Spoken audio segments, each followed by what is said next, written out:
It's hard to tell whether the latest reports on initial jobless claims will be the beginning of the end for rising unemployment levels, or if this is just a lull. Here to help us figure it out, Terrin Griffiths, former Department of Labor senior economist, currently an economist with the California Credit Union League. Great to see you. Thanks for being in. What do you make of the figures?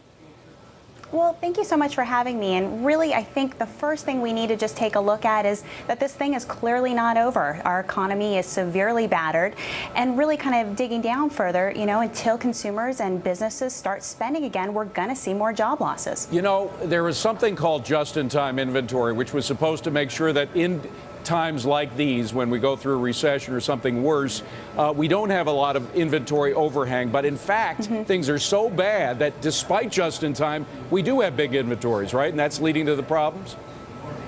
Absolutely. I mean, coming out of the fourth quarter, just looking at the preliminary numbers, we had a sizable inventory.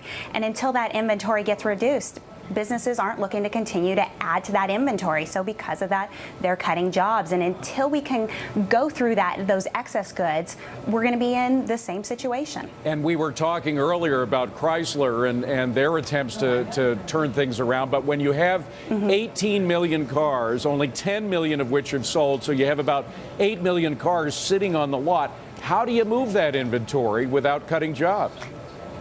And that's a really good question, and that's something we're struggling with because, quite frankly, looking at households, they're really not focused on spending right now, particularly for large ticket items. They're more concerned about saving, repairing their balance sheets. They're worried about losing their jobs. So moving those cars are going to be a real difficult challenge. Terrin Griffiths, good to see you, Terrin. Thank you so much for being here. Appreciate it.